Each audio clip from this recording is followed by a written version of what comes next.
자, 여러분, 찰스 디킨스의 크리스마스 캐럴 다들 아시죠? 구두쇠 스크루지, 세 명의 유령, 기적 같은 결말, 너무 익숙해서 다 안다고 생각하시겠지만 오늘 우리가 다룰 이 분석 자료를 보시면 아마 깜짝 놀라실 겁니다. 숨겨진 닷, 크리스마스 캐럴, 프레드의 신학적 해체. 네, 오늘 살펴볼 주제인데요.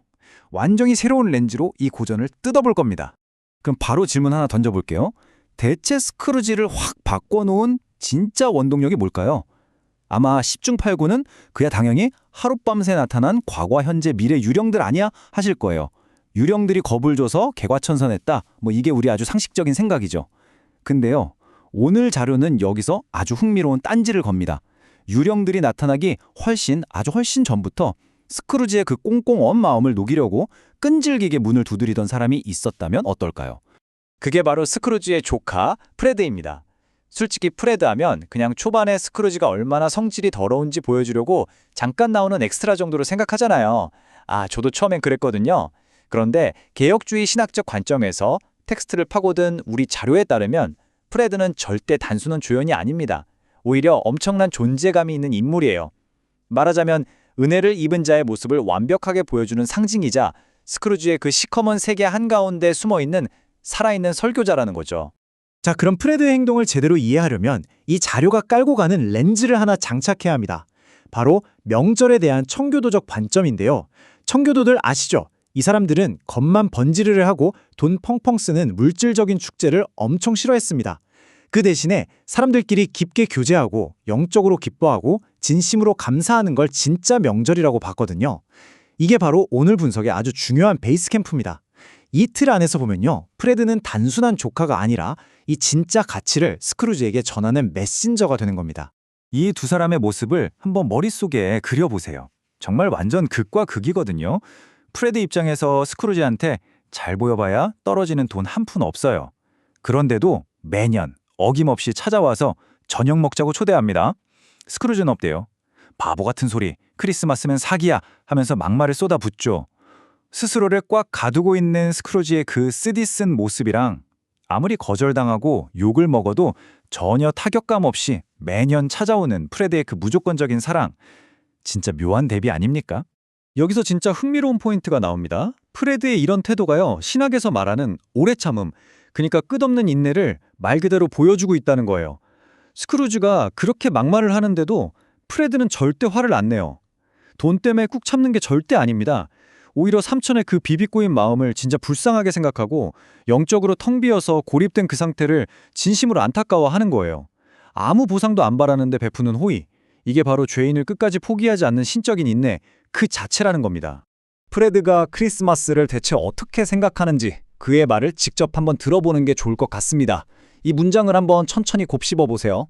사람들이 닫혔던 마음을 활짝 열고 자신보다 못한 사람들을 마치 무덤으로 가는 동행자처럼 생각하는 시간.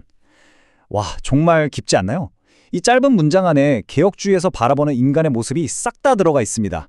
우리 모두는 결국 죽음을 향해 같이 걸어가는 동행자고 신 앞에서는 똑같이 긍휼과 자비가 필요한 존재라는 거. 프레드는 이걸 정확히 꿰뚫어보고 있었던 거예요. 그러니까 여기서 우리가 놓치지 말아야 할 건 프레드가 크리스마스에서 찾는 가치가 결코 돈이나 선물이 아니라는 겁니다. 철저하게 낮아지고 사람들과 연대하는 것, 거기에 포커스가 맞춰져 있어요. 주머니에 떨어지는 금화, 은화 하나 없어도 프레드는 크리스마스가 자신에게 진정한 유익을 줬다고 아주 확신 있게 말하거든요.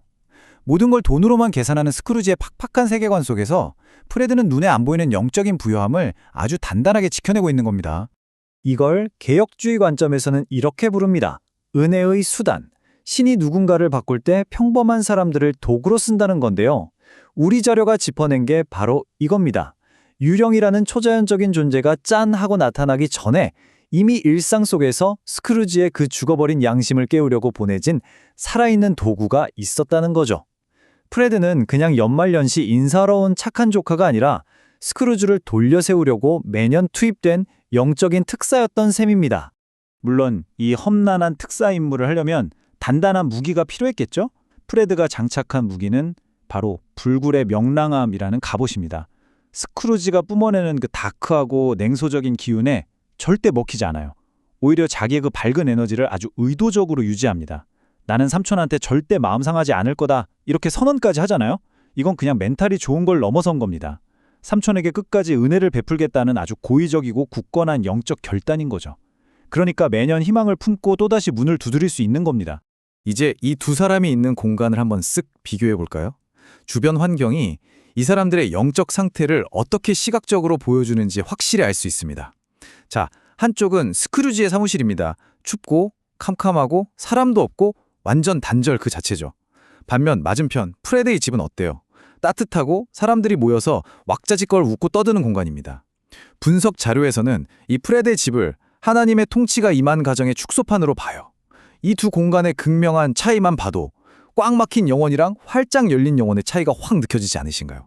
그런데 이 따뜻한 프레드의 공간 안에서 정말 재미있는 변화가 일어납니다. 프레드의 아내랑 친구들도 처음에 스크루지를 막 비웃거든요. 저렇게 고집불통인 노인네가 어디냐고요. 그런데 프레드는 거기에 절대 동조하지 않습니다. 끝까지 삼촌을 감싸고 선한 태도를 유지하죠. 결국 어떻게 될까요? 프레드의 이런 진심 어린 태도가 친구들의 마음까지 움직여서 비난하던 사람들을 화합의 자리로 이끌어냅니다.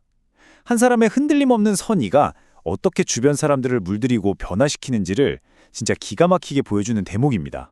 자, 이제 결말 보러 가볼까요? 프레드의 이런 노력은 결국 이야기의 클라이맥스에서 팡 터집니다. 새 유령을 만나고 드디어 새 사람이 된 스크루지가 그 떨리는 발걸음으로 제일 먼저 찾아간 곳이 어딜까요?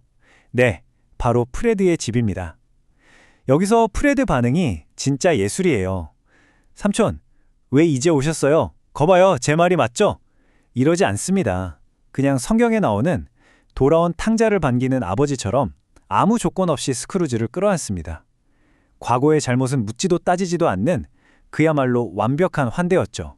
자료에서는 프레드의 이런 모든 행동을 꿰뚫는 단 하나의 성경적 원리를 딱 짚어냅니다. 바로 이겁니다. 원수를 사랑하고 박해하는 자를 위해 기도하라. 프레드는 자기를 문전박대하는 삼촌을 적으로 생각하지 않았어요. 스크루지의 어마어마한 돈에 기죽지도 않았고 그 쥐독한 성질머리에 공화되지도 않았죠. 묵묵하게 하지만 진짜 끈질기게 이웃을 사랑하라는 그 가르침을 그냥 삶으로 뚝심 있게 실천한 겁니다. 자, 이제 오늘 내용의 핵심을 한번 싹 정리해 보겠습니다. 청교도적 개혁주의라는 렌즈를 끼고 보면 프레드는 단순한 엑스트라 조카가 절대 아니었습니다. 스크루지에게 주어졌던 포기하지 않는 은혜, 바로 그 자체였던 거죠. 유령들이 한밤중에 찾아와서 스크루지한테 극적인 공포와 깨달음을 주기 아주 오래전부터 말입니다. 프레드는 매년 크리스마스마다 살아서 숨쉬는 회개의 기회로서 스크루지의 닫힌 사무실 문을 끊임없이 열고 들어갔던 겁니다. 마지막으로 여러분께 이 질문을 던지면서 마무리할까 합니다. 매년 크리스마스마다 이미 프레드라는 이름의 은혜가 스크루지의 문을 두드리고 있었다면요? 과연 스크루지를 구원한 건 기적처럼 나타난 새 유령들 뿐이었을까요? 아니면 묵묵히 기회를 주고 마음의 밭을 갈아놓았던 한 조카의 끈질긴 사랑이었을까요? 우리가 다 안다고 생각했던 이야기가 완전 다르게 보이지 않나요? 오늘 다룬 이 흥미로운 시각이 여러분에게 고전 명작을 다시 한번 펼쳐볼 새로운 영감이 되기를 바라면서 오늘 분석 시간은 여기서 마치겠습니다. 끝까지 함께 해주셔서 감사합니다.